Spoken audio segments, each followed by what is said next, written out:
What's up, everybody? Julian here. Today I'm going to be showing you how to do Witch House, Crystal Castle, Snow Stripper style. I've sort of combined them into one for this video. You can grab the full template. Everything you heard in the intro is available at the top of the description on my website. Thanks for the support, guys, and let's get started. Alright, so we're at 132 BPM. First thing we have here is this lead.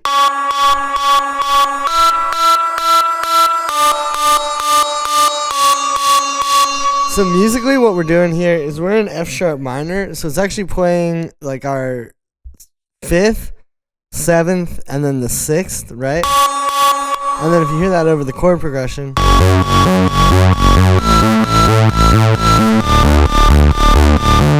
right, it creates some nice tension. Plus having it be these quarter notes creates some like kind of cool musicality with the effects and stuff. As far as the sound goes on this one, it's made just using wavetable. I'm using this nasal wavetable, and then there's a sine wave in there as well. They're super detuned, which is a lot of the sound. Like if I turn off the sine wave, see, it's that detuned sine wave and then it getting like distorted against this. Other than that, there's just a little bit of an LFO on the wavetable position of oscillator 1. We got some reverb, kind of short, and then that's going into the overdrive. So that's part of that, like with the sound where, like if I hit a note, you can hear the distortion almost like compresses the reverb and pulls it up more. So then we just have a bit of sidechain and a high pass filter. Then we have our pad.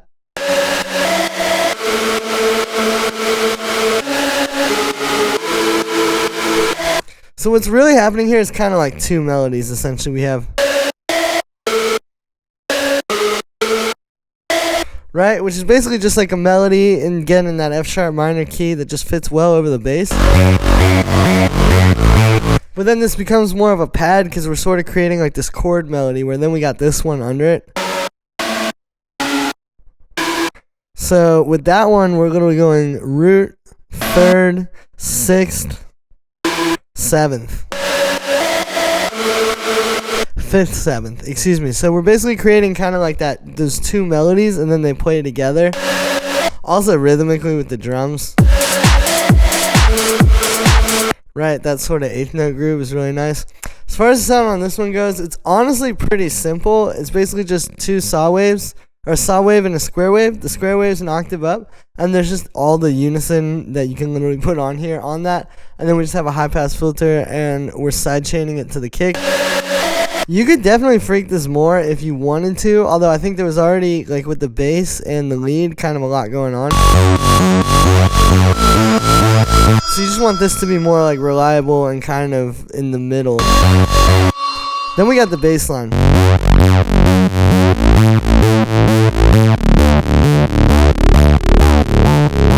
So this is what's really establishing the chord progression. We're just doing octave jumps here. So we're going F sharp, so root, minor 3rd, 6th, and then 5th at the end. And then like I said, it's just 8th note octave jumps. You could also do this with an arpeggiator.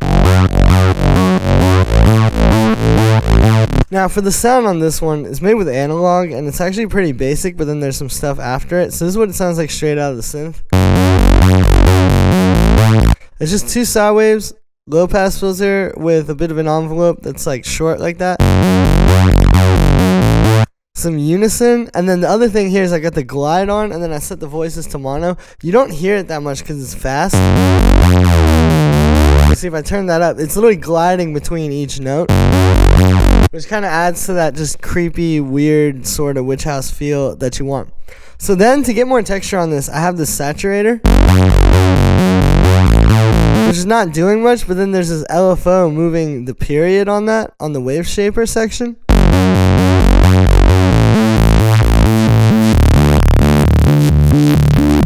Right, and so it's creating this crazy morphing bass, and then I basically just have that at 15% wet, so you're just getting like a little bit of it, which just adds the perfect amount of kind of like fresh, weird texture over this bass, while still keeping it controlled too. Like you can definitely make this go crazy, or you can like distort stuff a lot, but I kind of wanted to show you guys how to do it in a way where it's still going to be a bit clean. Then we're just sidechaining this to the kick, and then we got our drums. The drums are probably the biggest place where these two artists differ, right? Because the Crystal Castles drums are more like this, like that synth wavy 80s kind of thing. And then Snow Strippers, it's more like house and like techno kind of drums, right? But the same stuff applies. It's really just about like what kind of samples you're going to be using, right? So what I got here is I'll turn off the group processing and just show you, starting with the kick. So we have this kick. And I'm actually just using the filter drive here to kind of bring it up a bit and make it a bit fatter. Pretty simple. Then I got a clap, which has kind of some different sound design on it because it's got the filter drive as well. We have a low pass filter though with an envelope on it. So if I turn that off, see how that makes it a lot punchier because it's like kind of like closing the filter. Plus the drive makes it hit hard. And then I just have a high pass filter. And then we're layering that with this snare, which has none of the filter envelope stuff happening since this is all the way up. But it does have the drive, and then I made it really short. I also put a bit of reverb and a high pass on that, so you put them together. Right, and then also when we get to the group processing, some stuff is happening with that reverb as well. Then we got our hi-hats, so we have this one. Playing this pattern, you can see I changed up the velocities, and then we have this little operator. It's literally just white noise on the upbeats, just like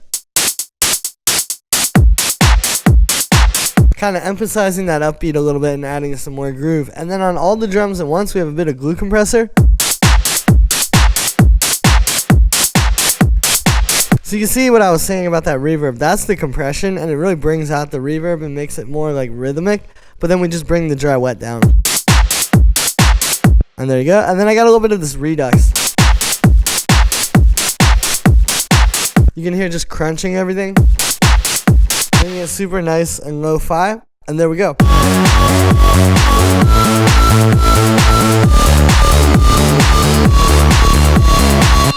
So that's going to be it for this one, guys. I hope you enjoyed. Make sure to like this video as well as subscribe. And let me know what you think of this video in the comments. Like I said in the beginning, you can get this full template at the top of the description on my website. Thanks for the support, guys. And I'll see you tomorrow with another one.